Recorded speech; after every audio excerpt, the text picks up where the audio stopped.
Hello, welcome to 9.6. We're going to learn some more properties of probability. Today we're going to learn about this letter, the intersection. The intersection in the Venn diagram is the part that overlaps. And for dependent events, we have to say that that's the probability of A times the probability of B, given that times the probability of B given that A has already occurred. Now, if I want to find that in their independent events, I can just say probability of A times the probability of B, because they're kind of the same formula. However, this one, we assume that A has already happened, and in this one, if A happened, it doesn't have an effect on B anyway. So, if I pull a deck out of pull a card out of a deck, a standard 52 card deck, what's probably I get a heart and a face card? Well, probability we get a heart and a face card. So how many, so let's say heart and face card. There are 3 cards that are both heart and face cards out of all 52 cards in the deck. Now if we start talking about ors, it can be either A or B, or it can be both. We call that the union. That's why there's a U here. And to find this probability, we just find the probability of A plus the probability of B, and we subtract out the probability that they both occur. Now, if they're mutually exclusive events, saying there's nothing in common, then we just have to take the probability of A plus the probability of B.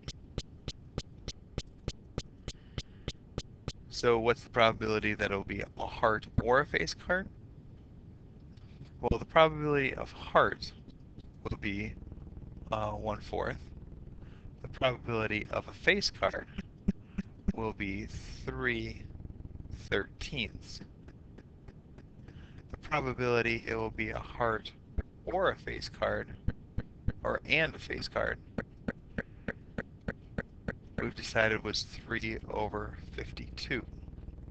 So if I use my formula, 1/4 plus 3/13 minus 3/52.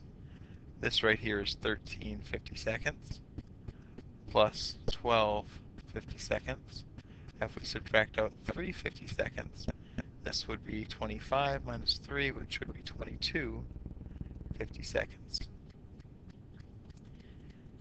Now, complementary events are 2 events that go together. So the probability of heart would be 1/4. The probability of not heart would be 3/4. We call these complementary events. Now, if I ever say the probability of A plus the probability of not A, those always have to add up to 1. Calvin and Phoebe volunteer at the Children's Ward of a hospital. The probability that Calvin gets mumps as a result of the visit to the ward is 0.13. The probability Phoebe gets mumps is 0.07. So let's make a Venn diagram of the situation.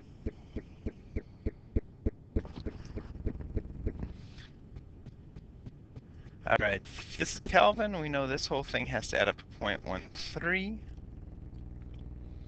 If this is Phoebe, the whole thing has to add up to 0.07.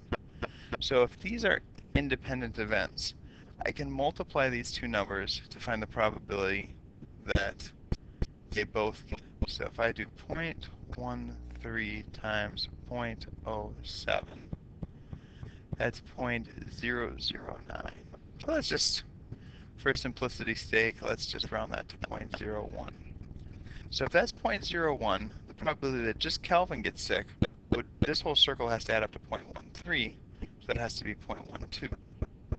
Now this whole circle has to add up to 0.07, so that side would have to be 0.06.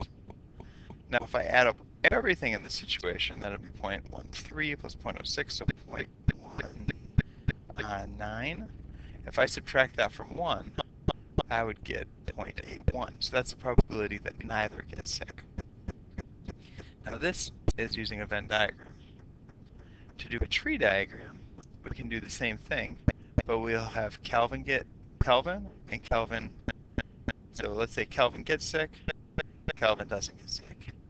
We can get Phoebe sick, Phoebe doesn't get sick, then Phoebe gets sick, and Phoebe doesn't get sick. So the probability that Calvin gets sick is 0.13, so there's a 0.87 chance that Calvin doesn't get sick. The probability that Phoebe gets sick is 0.07, so there's a 0.93 chance that Phoebe doesn't get sick. So we fill in the same probabilities down here since it's independent. Now if we multiply these, we'll get the same numbers from the previous thing. 0.13 times 0.07 should give us 0.01. 0.13 times 0.93 should give us about 0.12. 0.87 times 0.07 should give us about 0.06. And then when we multiply 0.87 times 0.93, we should get about 0.81. Now some people love Venn diagrams, some people love tree diagrams. It's best to understand both of them because there's certain situations that both are helpful. Now find the probability that they both catch the mumps. They both catch the mumps will be 0.01. Probability that Kelvin does not catch the mumps. Find the probability that Kelvin does not catch the mumps.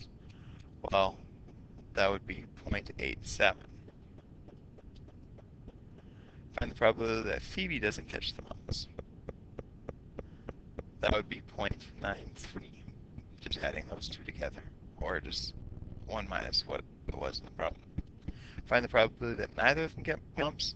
That would have been 0.81 down here. So look how easy it is to do all of those problems once we have the diagrams out.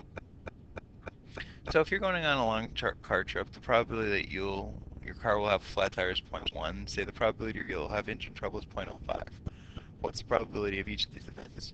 No flat tire. Well, 1 minus that would be 0.9. No engine trouble. That would be 0.95. So the probability you'll neither have a flat tire or engine trouble, we multiply those together to get 0.855. Now, the probability that you have both a flat tire and engine trouble. Now, this is where it helps to have a Venn diagram or a tree diagram. So I'll do a tree diagram. So you get a flat, or you don't get a flat. You have engine trouble, or you don't have engine trouble.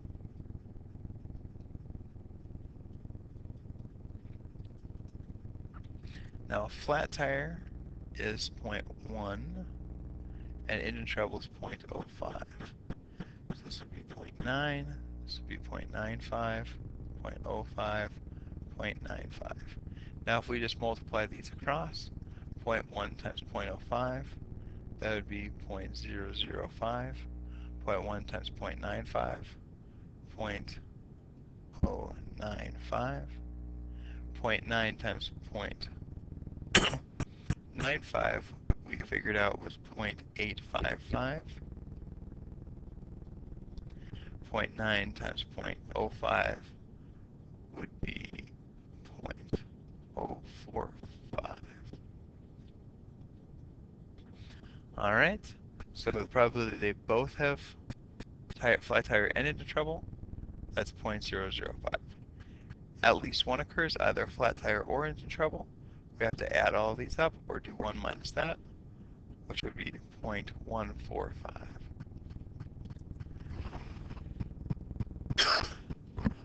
Student Z has these probabilities of passing his classes.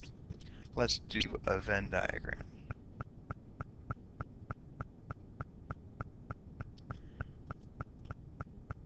So this is bio. That whole thing has to add up to 0.9. English, that's 0.85. Pre-calculus, that's 0.95. Now if I take and multiply all those together, I'll find the probability that he passes all of them. Now we have to consider here, for this to be true, that all of these are independent events.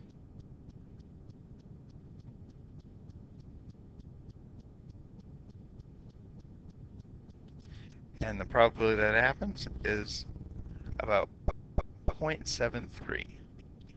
So there's a 0.73 chance he passes all three classes. Now to find out these probabilities here, this football shaped thing here we could get by multiplying 0.9 times 0.5, 0.9 times 0.95. And when we get that, we get 0.855. So let's say that's 0.86. Let's round it to two decimal places. 0.86 minus 0.73 is 0.13. So this whole thing now adds up to 0.86. Now if I want to fill in this circle, I would have to multiply 0.85 times 0.95, and that's 0.81. So to get this up to 0.81, I have to add 0.08. Now when I multiply those together, 0.9 times 0.85, that's 0.77. So 0.77 minus 0.73, that's 0.04. So now we have those probabilities. So now we have to find the probabilities in each of these sections. So this would equal 0.86. If I add 0.04 to that, that would be 0.9. So there's a 0% chance that he only passes biology, or a very slim chance. Maybe there's some rounding error in there, but pretty close to that. 0.13 plus 0.73 plus 0.08 gives us 0.94.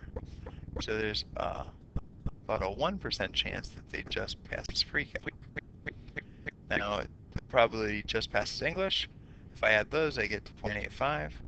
So there's about a 0% chance that he'll just pass English, or close to 0.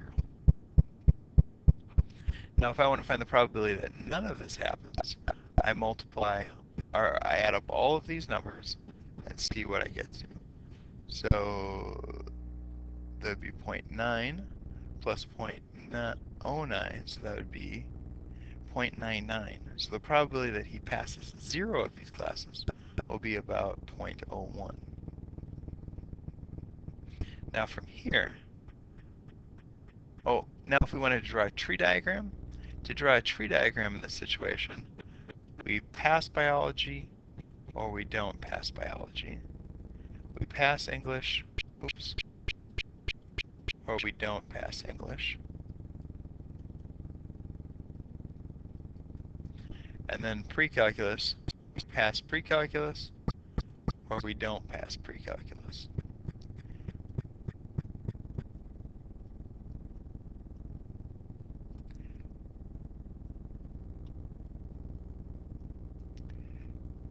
Now we have to fill in all the probabilities here. Pre-calculus was 0.95, so it would be 0.05.